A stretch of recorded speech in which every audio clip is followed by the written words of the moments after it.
لمبی مدت کے بعد میں آپ کے بیچ ہوں. ابھی عادت نہیں پڑی ہے اتنی بہت سی روشنی. تقریباً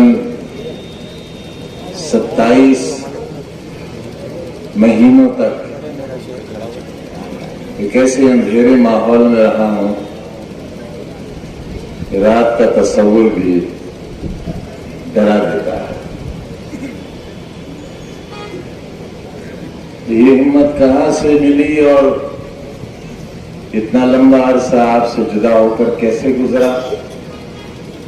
وہ شخص جو ہر صبح سے رات تک سینکڑوں اور ہزاروں لوگوں کے بیچ رہتا ہو، اس کو ایک تنہا کوٹری میں بند کر دیا جائے اور انسانوں سے بہت دور کر دیا جائے، اس کے لیے ہر لمحہ موت سے زیادہ خطرناک ہے.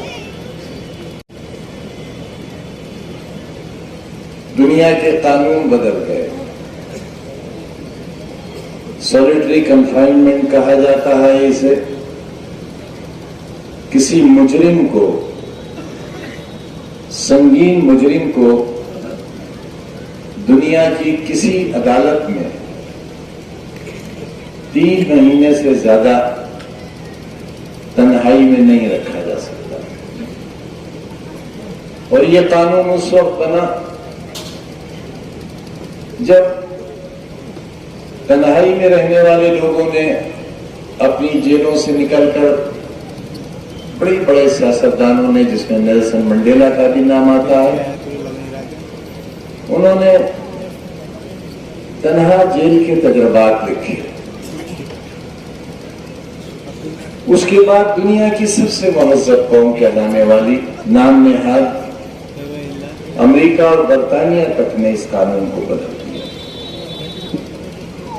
اور یہ قانون بنا کہ چاہے مجرم کتنا ہی سنگین کیوں جرم کیے ہوئے نہ ہو اور کتنی ہی بڑی سزا کیوں نہ ہو، اسے 3 مہینے سے زیادہ تنہا نہیں رکھا جا سکتا. لیکن دنیا کے قوانین ایک طرف،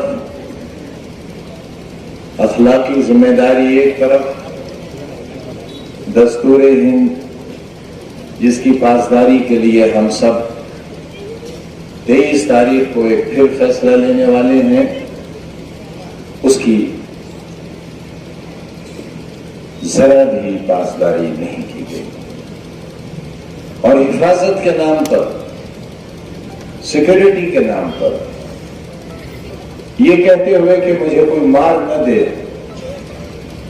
اس لیے مجھے اتی سرکشا کے نام پر اکیلی کوٹری میں رکھ دیا گیا. یہ تکلیفیں کیوں ملی مجھے؟ یہ میرا امتحان نہیں تھا، میرے کیے ہوئے کی سزا تھی. نواب زادہ ذوالفقار علی خان، جن کی اولادیں اپنے آپ کو نواب لکھتی ہیں، جو 3000 ووٹ پاتے ہیں، اس سے زیادہ تو رامپور میں ہجڑے ہوں گے جتنا ووٹ انہیں ملا ہے.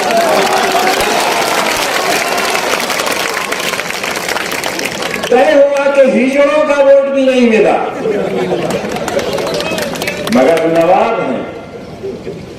اس لیے نواب ہے کہ حامد منزل میں ایک طرف ناچنے والی ناچتی تھی اور ایک طرف ہمارا نواب ناچتا تھا.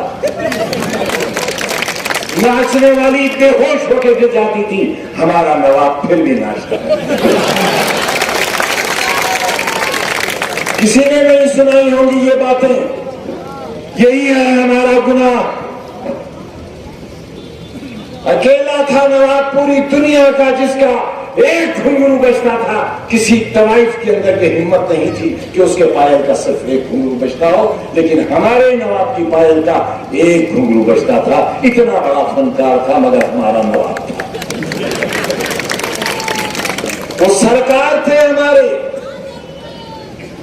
وہ حضور تھے ہمارے. ان کی نسلوں کو ہجڑوں کا ووٹ بھی نہیں ملا، وہ مشورہ دیتے ہیں رامپور والوں کو، وہ مخبری کرتے ہیں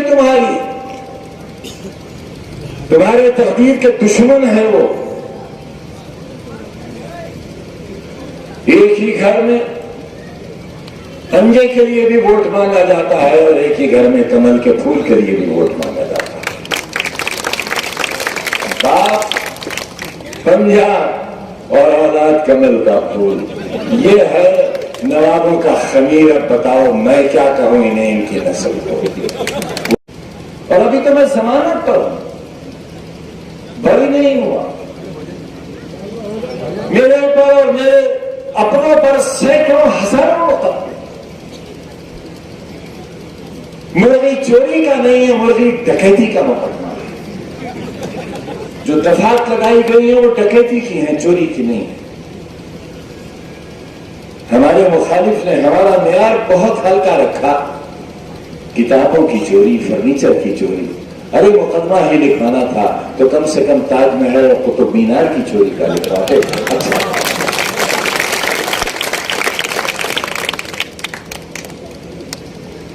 سنو میری پارلیمنٹ کی پہلی تقریر، شاید وہ بھی میری سزا کا سبب بنی۔ اس سے میں نے دعویٰ کیا تھا کہ اس میڈیکل کالج میں 8 آپریشن تھیٹر ہیں اور نیو یارک میں بھی اس سے اچھا آپریشن تھیٹر نہیں ہوگا۔ میں نے کہا تھا، یہ ریکارڈڈ تقریر ہے۔ آج وہ بند پڑا، سب کچھ چوری ہو گیا وہاں سے۔ یہ کس کا نقصان ہوا؟ یہ پوری نیشن کا نقصان ہوا، یہ نیشنل لاس ہوا۔ یہ مجرمانہ عمل تھا۔ وہاں غریبوں کا علاج ہوتا تھا اور آنے والے زمانے میں نہ جانے کتنا ریسرچ کا کام ہوتا وہاں۔ میں آج بھی حکومت سے مطالبہ کرتا ہوں، میں وزیر اعظم صاحب سے اپیل کرتا ہوں، میں ہوم منسٹر صاحب سے کہنا چاہتا ہوں آپ کے واسطے سے کہ پہلے نمبر پہ مجھے آپ نے مافیا کہا، پہلے نمبر کا مافیا۔ ایک یونیورسٹی کا فاؤنڈر، CBSE بورڈ کا اسکول بنانے والا، جس کے اوپر کبھی 323 کا مقدمہ نہیں ہوا، وہ 2 مہینے کے اندر ہندوستان کا سب سے بڑا مافیا بنا دیا گیا۔ اس کے ماتھے پر ایک کبھی نہ مٹنے والا کلنک لگایا گیا۔ لیکن حکم تو مالک کا تھا، ذریعہ سپریم کورٹ بنی اور سپریم کورٹ کے فیصلوں نے میرے چہرے پر لگی ہوئی کالک کے تمام داغ دھو دیے۔ اور یہ ثابت کر دیا عدالت عظمیٰ نے یہ ثابت کر دیا، سپریم کورٹ کی عدالت کے بعد پھر کوئی زمین پر عدالت نہیں ہے، پھر مرنے کے بعد اللہ کی عدالت ہے۔ لیکن سپریم کورٹ کی 3 ججز بینچ نے کہا میرے ساتھ بہت زیادتی ہوئی ہے۔ جج صاحب نے کہا کہ 1 یا 2 مقدمے تو سچے ہو سکتے ہیں، لیکن 90 مقدمے سچے نہیں ہو سکتے۔